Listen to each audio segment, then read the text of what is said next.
Well, good morning, ladies and gentlemen.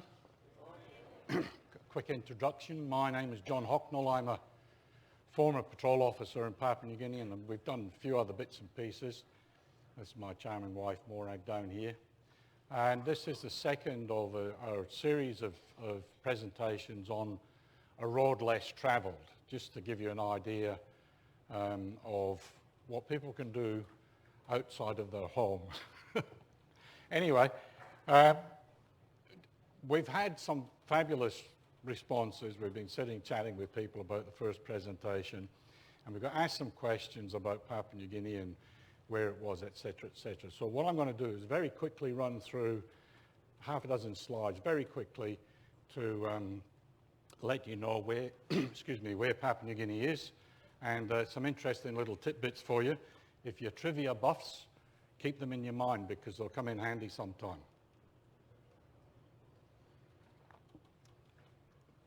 First of all, this is the island of New Guinea, second largest island in the world. Prior to World War I, the left-hand bit was Dutch, German New Guinea at the top, and British New Guinea down below. World War I started, everything changed. You can see the line down the centre. How on earth did they manage to cut that island so nicely in half? There's a kink in there is actually a river, the Fly River. But there's Papua New Guinea up the top, Australia down below. You can see the line up the top there. This line here, that's 141 degrees. That line is actually goes straight through down to the border of South Australia and Victoria, New South Wales. That line, that allocation was made in 14 something or another to divide up the world between the Spanish and the Portuguese. So to the left-hand side of that line was all Portuguese, to the right-hand side, the Spanish. Take the line the other side of the world and you've got Brazil, Portuguese, and the rest of South America, Spanish. So that's why that line is in there. The world's largest herb, a banana. Bananas originated on the island of New Guinea and then ended up going right around the world. Papua New Guinea's, or the island of New Guinea, has been inhabited for over 70,000 years. It's one of the oldest living continents or islands. Sugarcane originated in New Guinea and then went all around the world. It's amazing stuff. There's about 3,000 varieties of bananas and there's about 2,000 varieties of sugarcane. This is this red fruit here. When one of the celebrity chefs gets hold of this, it's going to end up becoming the next superfood. Somebody will want to sell it, somebody. That's called Marita. First Europeans went to Papua New Guinea long after the 1462 assignment of the delineation, and the very first bird of paradise skins went into auction in Amsterdam in 1522, and this is a painting of the first bird of paradise that was auctioned in Amsterdam in the 16th century. And the name bird of paradise comes from that bird. When it was taken to the auction house, everybody was fascinated with it. They inspected it really, really closely. Two things they couldn't find on the bird. One were wings. The natives that had captured or killed the bird and performed the taxidermy on it, they did such a good job they couldn't find out where the wings were attached to the body. The second thing they couldn't find was where the legs were. So therefore, the assumption was that this bird was permanently in the air, permanently feeding and breeding and everything else. How it laid eggs, we've got no idea. But they said that bird must live in paradise. And that is how the bird of paradise got its name. One of the other little trivia things, everybody knows the difference between venomous and poisonous. Venomous, it bites you. Poisonous, you bite it. The only poisonous bird in the world is in New Guinea. It's very much like the poison arrow frog in South America. And the natives, they knock the bird out of the sky with a blunt arrow, capture it holding leaves so they don't get anything on their hands, and they'll keep it in a cage, and then they'll rub their arrow tips on it before they go out hunting. So that's something most unique about New Guinea. Anyway, on to the real story. If you come along to the first presentation, these are the job ads that I saw in the paper. You can see on the left-hand one, there's a, well, you probably can't see, but there's actually a really long patrol with this white man at the front and about 300 Papua New Guineans carrying his gear behind him, and this is a mighty fine feeling. That's the attitude at that time. This was the next one, and then this is actually the ad that I responded to, sending off telegrams to Canberra. And that's patrol officers. There are over 100 years, from 1788 to 1988, there were only ever 2,000 patrol officers in Papua New Guinea. So a very, very small group over a long period of time. And at any one time, you would be lucky to have maybe 300 patrol officers working at any one time. But we were called KIAPs, K-I-A-P. And that's a derivation from the German word Captain. In German New Guinea, when they were all commissioned officers in the German Navy, when they were doing the administration. And so when they'd go out from Wewak, Madang, Rabaul, or wherever to do their work, it was always said, the captain's coming. Captain is coming. And it got shortened to KIAP. And now what's happened is that the Papua New Guinea High Commissioner in London, her surname is KIAP, because her father was named KIAP, because her grandfather asked the person that came to visit, what's your name? And I'll name my son after you. And he said, Captain von Schmidt or whatever. So KIAP ended up becoming the family name as a result of that encounter. But in Papua, in the British side, we were called patrol officers. And then after the Second War, we all were called KIAPs. So they're the various significant dates there. 1975 was a fabulous year. Very, very proud to have actually been at the birth of a new nation, to be able to hand it back to the local people and say, it's your country now, nothing to do with us. We'll help you as much as we can, but you're on your own. But when I went up to for training in Canberra, in Sydney for a bit, this is the duty statement that we had. I'll not ask you to read it, but it covers just about everything there is that can be covered. And this little schematic is probably easier. That's the work that we had to do. We went everything from up here in the top left, economic development. Below that, building roads, building bridges. Up here, this is local government. This is local government council on the right.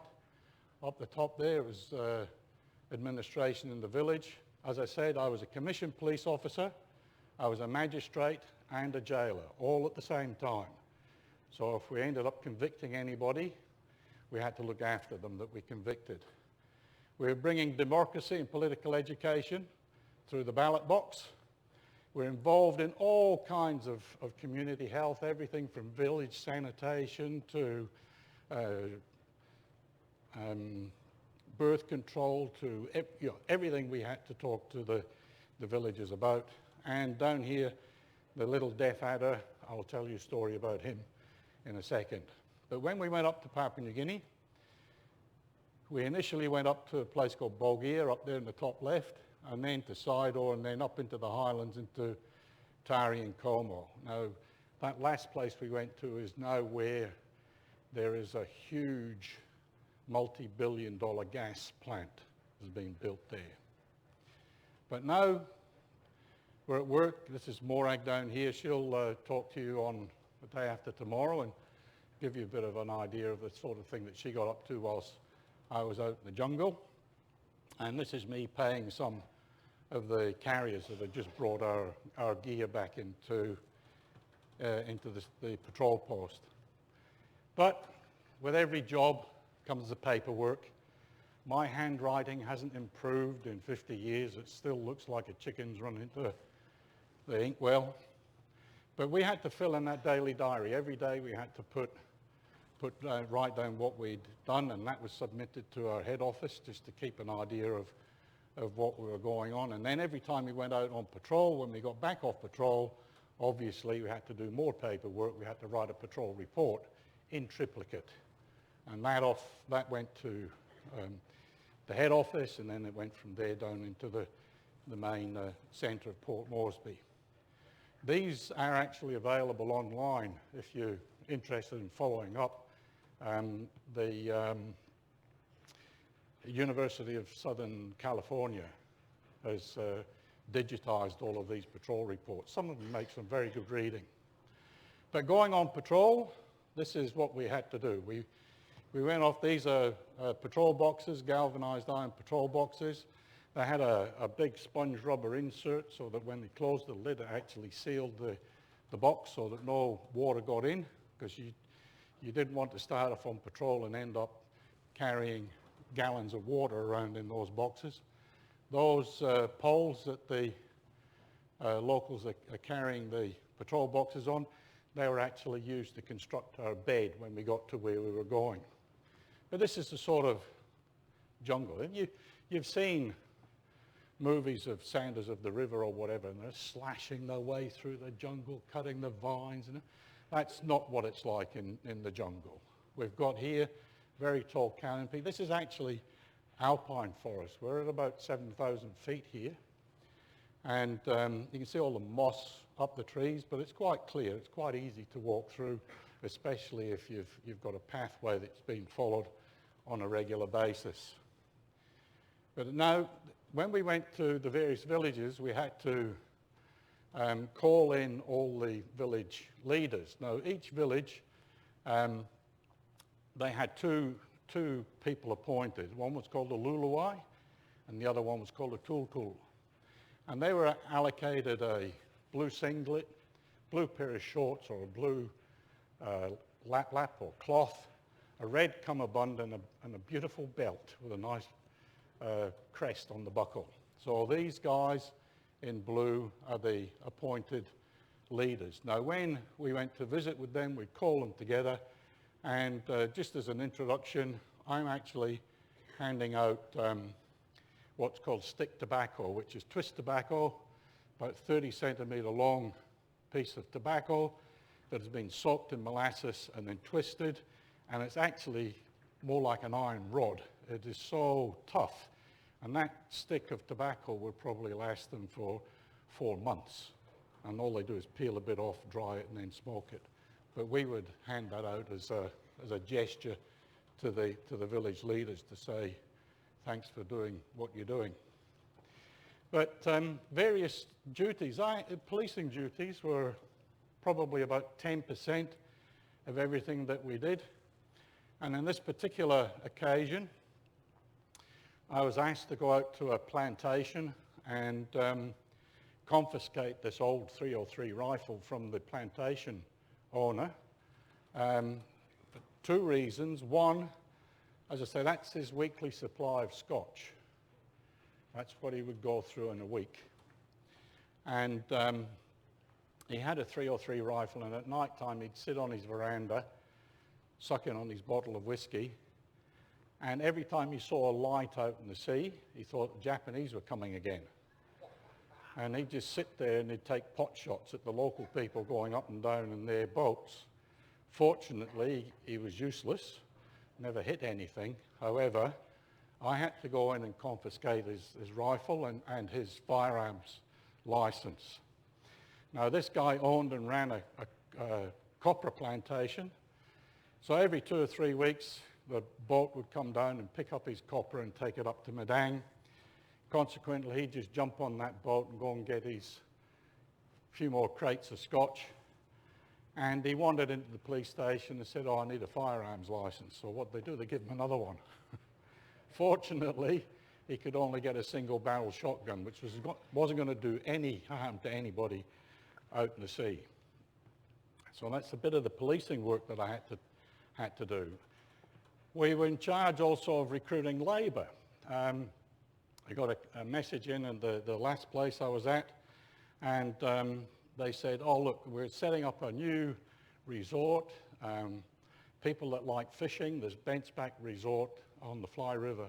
Fabulous, fabulous place for game fishing. Huge barramundi. And they needed an airstrip built. So I had to recruit 300 labourers to go down to this particular location to construct the airstrip for the resort. Now, it took 4 days of walking from where they were to get down to the resort. So the labourers had to look after themselves on the way down. And then it took 18 months to build the airstrip by hand. And then they all got paid at the end of it, and they all then had to walk another 4 days back up to where they lived in the Highlands. But we got involved in a whole pile of other things, like opening community centres. We'd actually, as part of the local government role I had, we had to administer various things, and one was the construction of a community centre with a netball court and other bits and pieces. But also, I'm not tone deaf, but you know, I appreciate music, but we'd actually get asked to go and adjudicate choral festivals and things like that as the senior person there. But then again, as I say, we were involved in local government. So when I first arrived in Bulgaria, I was allocated the volcanic island, and I was in charge of the council there. And after I'd gotten my feet wet in administering a council, they allocated our NAMI council to me as well, which was on the mainland. So this was just general, you know, rates, rubbish and roads and the like. It's all the same sort of thing they were doing in Papua New Guinea. But they had things like maintenance contracts for large vital airstrips. And I'm there inspecting the landing threshold of the airstrip because the pilot had gone in and the grass was too high. It ended up wrapping around his wheels. So we went down there, had a look at it, worked on a plan to set fire to all that grass, making sure that the landowners were on the other side with their spears and bows and arrows, so that when the pigs came out of the long grass, they got a decent feed out of it. But one of the other things that we did was building bridges. In this particular area, I was in charge of the labour to get the gabions, their wire baskets filled with rocks, and they build them up on the bank. And then the actual bridge engineers would measure out where the concrete footings went. And then my job was to supervise the construction of the Bailey Bridge. And if anybody knows how a Bailey Bridge is built, it's like a Meccano set. You bolt some bits together, push it out, bolt some bits together, push it out, and you always have the counterbalance at the other side. So in this particular bridge, it was a long bridge, and we had maybe 80 or 90 men on the other side of the bridge, you can't see, and some 44-gallon drums full of water. And every time the guys on the other side of the river pulled the bridge, it would bounce up and down, and then they'd fill up another 44-gallon drum so that the bridge didn't tip into the river. Eventually, they pulled it right over, and it fitted perfectly into the footings that had been made. Then all of the bridge that was still on the land on the other side, they unbolt that, and they bolt it on the sides that are across there. So they change it from a 5-ton bridge to a 10-ton bridge. So we were involved in that sort of activity. That bridge is still standing and in the last place that we were at. But people that lived way, way up in the mountains, we're talking a 4-day walk from the coast way up into the mountains, they didn't want to be left behind with development, so they said, we need an airstrip. So what we would do is we would go in and survey the best place for an airstrip and say, okay, you want the airstrip, you have to build the airstrip. And if you can see, maybe way back in the top left-hand corner there, a couple of little orange things. This airstrip was built with 35 shovels and 2 wheelbarrows, and that was it. No mechanical equipment whatsoever. And you can see here on the right-hand image how deep the bank was. All of that earth was dug out and thrown over the other side, or back this way. But my task at that time, you can see the cones, the white cones there, and yellow cones on the right-hand picture. We were just about ready to have our first flight to go in, but they had a lot of rain, and that end of the airstrip was under about 4 inches of water. And the job I had to do when I went up there was to get some herringbone drains dug, and the women had to go down to the creek at the bottom of the hill and fill up their string bags with rocks and carry them back up the hill to put in the drains so that we could drain the water off, and eventually the grass would grow over the top of that, and they would have a nice serviceable airstrip. I believe it still works. But we got involved in things like community health, and that ranged for everything from sanitation and advising people on childbirth and the whole pile of bits and pieces. But in this particular incident with the snake, the policy of the managers of the plantations, because they bring a lot of labour from the highlands. In Papua New Guinea, the coastal area of Papua New Guinea is not heavily populated, but in the highlands there are millions of people up in the highlands. And they would bring people from the highlands down to the coast to work on the coconut plantations and the like. The policy that the managers had was if you got bitten by a snake, first thing you had to do was kill the snake. Second thing you had to do was take that snake to the manager and show him the snake that had bitten you. If it was a venomous snake, then they'd take you to some sort of treatment. If it was just a constrictor or whatever, they'd send you back to work. This guy, one Sunday morning, Morag and I are sitting there having a rest for a change. There's a big knock on the door. Hey, quick, come quick. Man has been bitten by a snake. A bad snake has bitten this man. So I ran across the road, the little hospital across the road from us, and saw this guy, and he was lying on a gurney, stretcher there, and beside him was this death adder, and he'd cleaved this death adder with a bush knife and cut this snake in half. So I could see that it was definitely a venomous snake. And I knew the plantation that he'd come from, and they'd put him in the back of a tractor trailer and driven him down to the hospital, having been bitten by this snake. So I frantically went round this hospital. It's not a hospital. It's more 4 or 5 wards where, childbirth wards. Basically all it was. Very, very rudimentary. But they had some kerosene refrigerators in there that held various bits and pieces. And I ran round trying to find the antivenin for the death adder.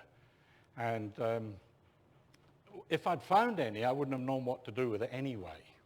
And we were never trained in how to use hypodermic needles or whatever. But I just went round to try and find this stuff, and there was no antivenin at all anywhere. And this guy's sitting up on this trolley, and I said, "This snake bit you?" And he said, "Yeah, there, it showed me." And on his heel, there, sure enough, there was the fang marks of this snake. And I said, "It's taken 20 minutes to drive in from the plantation. I've spent the last 10 minutes trying to find the antivenin. By all rights, you should be dead." And he's sitting there and said, "Well, I'm not." So I got some sterilised water, and we poured it over the wound and had a look at it. And what had happened is, yes, he'd been bitten by the death adder. Fortunately for him, the death adder's teeth had gone and hit his Achilles tendon and bounced straight out. So So all the venom went into the air. Just none of it touched him at all. So he got himself a day off work. But we were sitting there and said, okay, well, we'll put a sticky plaster on you and send you back to the plantation. And we're just relaxing from this. And when he'd cut the snake in half, the snake's last meal was there. It had this large gecko inside the snake's body, and it was covered with like a grey slime where the enzymes were starting to digest this gecko. And we were just sitting, getting ourselves relaxed and everything, so I turned around to him and said, okay, away you go.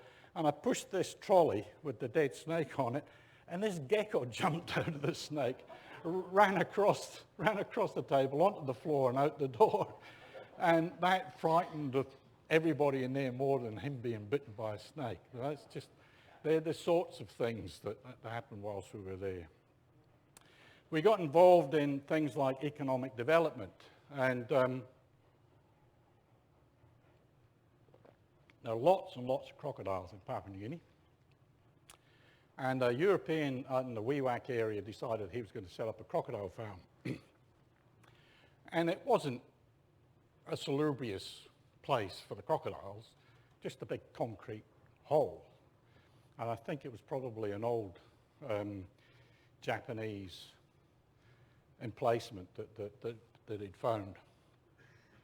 And when I saw that, I took the photograph, I said, how on earth do you feed these things? Because in Papua New Guinea, the pigs are very, very valuable, so you wouldn't be, growing pigs and throwing it in. Chickens are hard to get. So how do you feed these things? He's not going to go and fish in the river and throw a heap of fish out. He said, don't tell anybody, but come and have a look at this. I went round the back of this place, and he had small cages, hundreds of them, and he had all these guinea pigs that he'd smuggled in, a male and a female guinea pig in his suitcase when he'd come back off holiday. And all he was doing was collecting sweet potato leaves and just feeding these guinea pigs. And they were breeding and growing and breeding and growing. And when he felt like a feed, he'd just open one of these cages, grab a handful of guinea pigs and just throw them into the pit. And the crocodiles would chomp away, and that's how he kept these crocodiles alive. One of the other, this is a new sort of economic development that's going on apart from, we organised to set up coffee plantations, bird's eye chilies, all of those. But they fly day-old chicks from New Zealand to Papua New Guinea, or used to, and then they sell the day-old chicks, and they grow the chicks and create a bit of income from that. But you can see down here at the front, there's blue tin here. That's actually an empty tin of oxen palm corned beef, and that's what I used to take on patrol with me to live off, that and boiled rice. But we set up cocoa plantations. If you haven't seen a cocoa tree or what a cocoa pod looks like, that's them up on the left-hand side. And when we were on patrolling through, going from point A to point B, if we went through a cocoa plantation, we'd grab a ripe cocoa pod up on the right there, and we'd just pull one of those seeds out and just suck on it. And it's really sweet. There's a mucous membrane on the seed, and that just gives you, it's a bit like chewing gum. But what they do there is they take that and they put it in water and it ferments, and that mucus falls off, and then they put it in the sun and dry it, and then they send it off down to Melbourne, to the Cadbury's factory in Melbourne. So any Australians here that have Cadbury's chocolate in Australia, the cocoa's come from Papua New Guinea. This is Copra, and these are mainly grown on plantations that were owned and run by either the churches and the missions or private enterprise. And what they would do is get the coconuts, cut them in half, and dry out the meat inside, and then ship it off to make soap, cosmetics, whole variety of things. And that's just a mountain of copra in Rabaul waiting to be shipped away. But you can imagine how many coconuts it took to make that pile of copra there. Huge. One of the best things that's coming out of Papua New Guinea now is coffee. We'd set up coffee plantations. The jobs that we had to do was to go out and survey an area. So not only were we building roads, bridges and airstrips, we're also surveying land area for plantations. And in Papua New Guinea they have a thing called usufructory rights.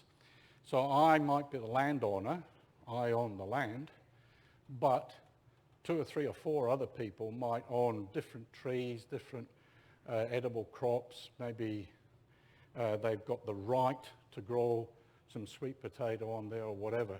So when we actually surveyed the area of land out, we had to be scrupulous in finding out who owned what, because we're going to cut it all down.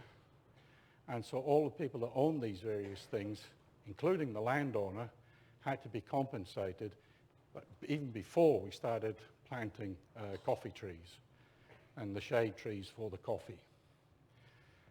But that was economic development. Now, democracy, we had to bring democracy to the people, and as a result of that, we were involved in electioneering. So the red box there is the ballot box, and there's me sitting behind the table, and the polling booth is that cardboard screen there. And on the right-hand image, the other person sitting beside me was the interpreter. So we had to translate the person's vote to give them the correct democratic options. So they would produce a ballot paper, depending on how many people were standing for election. You could have 20 people on it. But because 99.9% of them are illiterate, they had to have either a photograph of the candidate or a special mark that the candidate was known for on this ballot paper. So in this instance, there were 20 candidates. So the person would come round, we'd cross off their name, we'd give them the ballot paper, they'd walk round the side there, the interpreter would say, who do you want to vote for? And put your finger on the person you want to vote for. And it was preferential treatment, not optional, so every box had to be filled in. So I would stand up with the pencil, and they would point at the top one on men, would stretch forward, and they'd go 1, 2, 3, 4, 5, 6 down the list. So I'd have to fill them in 1 to 20, give them the ballot paper, they'd put it in the box. Then the guy's wife would come along, and we'd go through the same process, and who do you want to vote for? And generally the females would start at the bottom of the ballot paper and go 1, 2, 3, 4, 5, up the ballot paper. They weren't going to stretch in first, they'd go meekly from the bottom up. So it was either one or the other, donkey vote, one. It's preferential voting. But as I say, that's, and equal rights for women, just ladies casting her vote. But one of the things that happened on a by-election patrol I went to, I got asked by my boss to track down an American who was in this particular area, the Ramu River. And he'd gotten a little boat and a couple of local guides and gone up the river and he was calling into the different villages along the riverbank asking to buy artifacts. Now this was early 1970s, and money, or actual cash, was almost unheard of in this particular area. But everybody wanted cash so that they could buy some clothing or bags of rice or whatever it might happen to be. And this guy was going along and he was buying all the artifacts that anybody brought to him. And he was paying between 10 cents and 50 cents for an artifact. And I know for a fact that some of the stuff that he bought was sold in New York for nearly $250,000. And this guy, we got the the scuttlebutt that he was in there buying up. That shield, that's my shield. I saw that on an auction site for $150,000, but that didn't come from that particular area. And the talk had gotten back to head office that this guy was saying, I'm going to come back. But it'd be a lot easier if I flew in, picked up the artifacts, and then flew out again. Well, this area is dead flat, and 90% of it is sago palms. And there's no way that you're going to be able to build an airstrip in amongst all those sago trees, because it's all swamp. He didn't know that, because he was just on the river. It didn't bother him. Unfortunately, the villagers believed him, and they started clearing areas in this place to build airstrips for him. And it was a total waste of time. So I had to get this guy, catch hold of him. I didn't arrest him, but I told him in no uncertain terms that he had to leave in a hurry. Otherwise, he would be going to jail. And fortunately, never ever came back.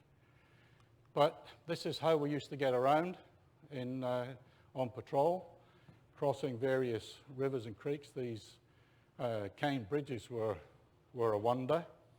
Occasionally, we'd have the luxury of a small ferro cement workboat to go on. We used to a boat very similar to that to go from the mainland onto the volcanic island that I used to administer. But that's just the canoe there is just a log, no outriggers. It's about 25 meters long, and when you put a big 150 horse motor on there, they certainly move down the river. But I'd say this, again, these are those duties. All of what I've spoken about is in there somewhere. And I performed just about everything that was there.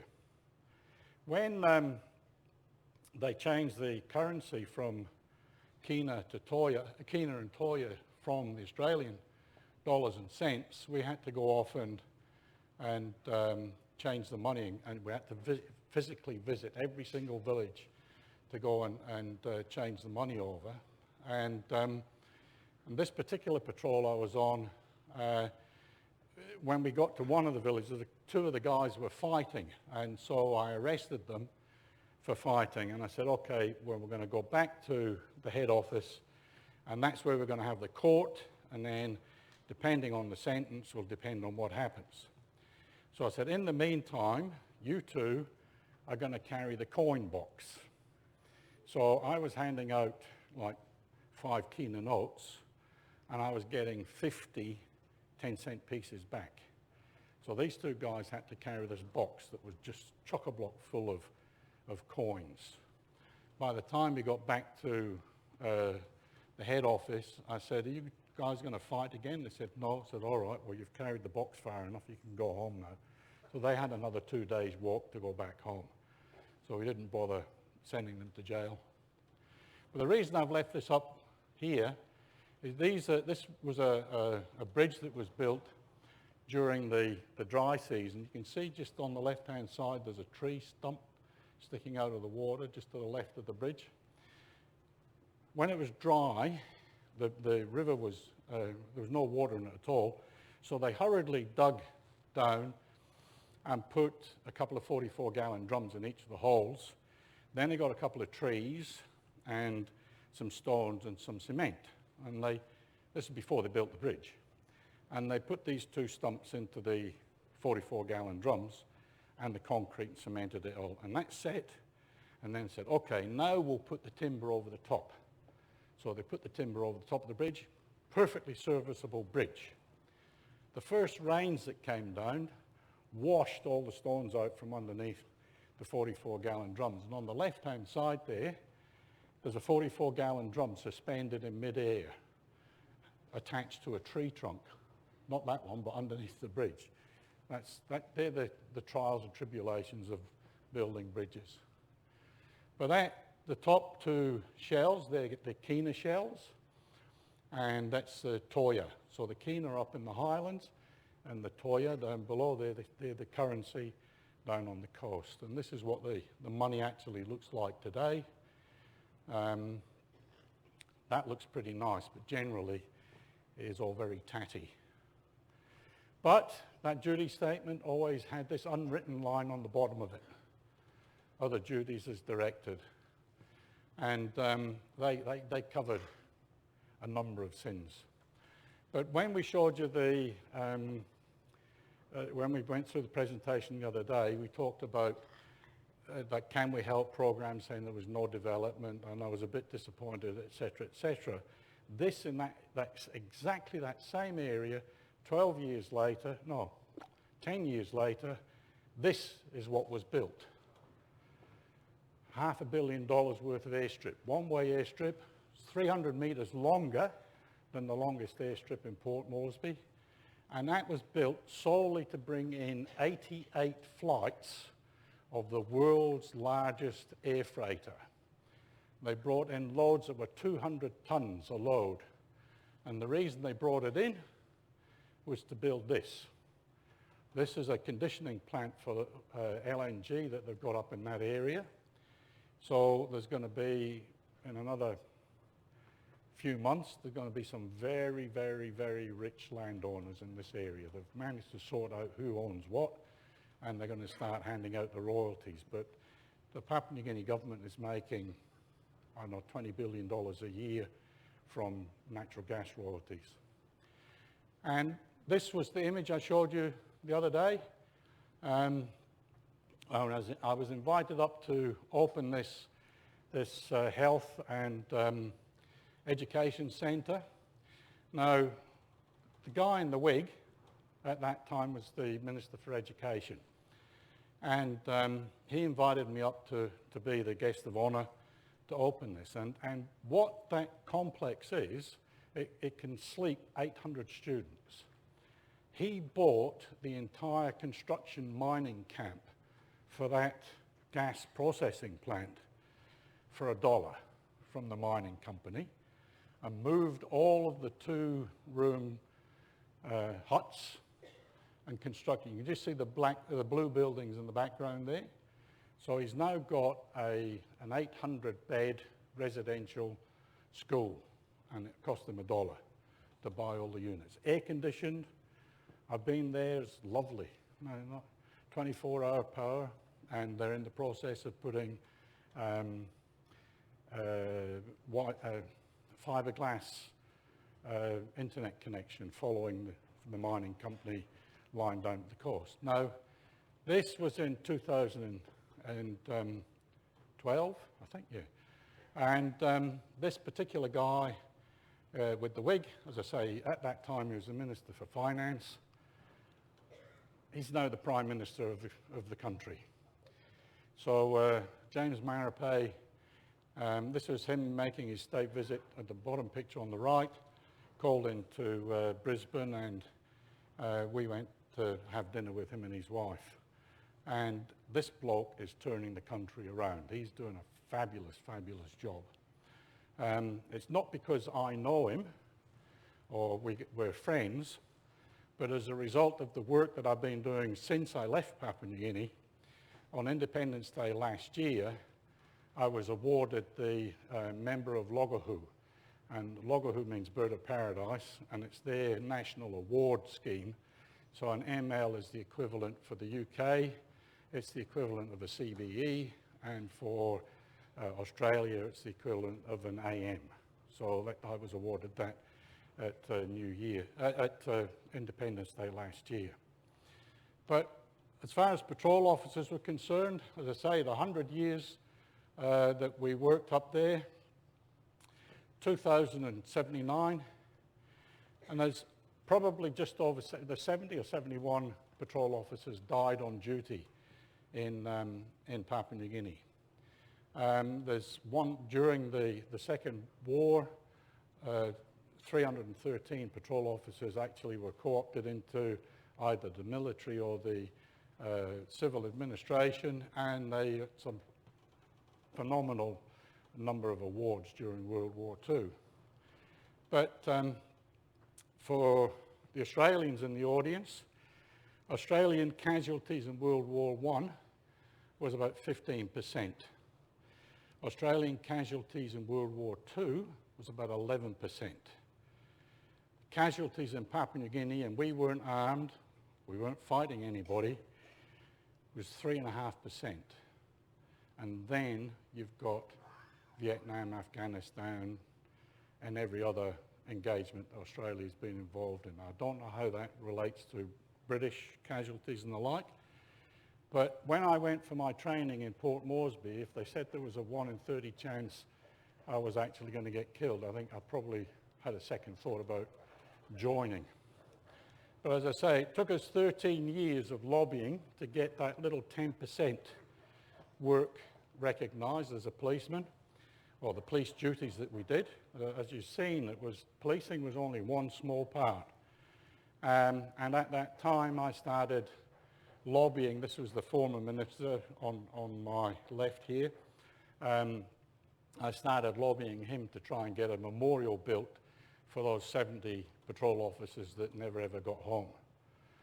As an aside to that, if you were killed in Papua New Guinea, your family had to pay for your body's repatriation. The Australian government didn't. It was really poorly done, in my opinion. But for those, there's a little bit of reading for the Brits in the audience. There's a former patrol officer, lives in Northumbria, and he's written a book called The Northumbrian Kiap, Robert Foster. He's an ex-agricultural roundsman journalist in Northumbria. So anybody that's from the UK, if you want to Google that, you can download it on Amazon or whatever. The Sky Travellers by Bill Gamage, the Australians might be able to get that in their local library, possibly, and that is a fabulous, fabulous book. Bill Gamage is a historian academic from Australian National University. And if you go to your library and look for David Attenborough's video on Birds of Paradise, there's a big section of it is a video called A Blank on the Map. And that is Sir David Attenborough in 1972 on patrol with one of the patrol officers going out to try and find people who were purported to be in a particular place. But you have a watch of that, and that'll give you a really good idea of the sort of work that we had to do. In the meantime, day after tomorrow, Morag will be making a presentation in here at 11:15, and the people that have stopped us about the place and had a chat and thanked us for making our presentations, it's been our pleasure. And anybody else wants to stop and have a chat with us, feel free. I'm more than happy to do that. In the meantime, thank you.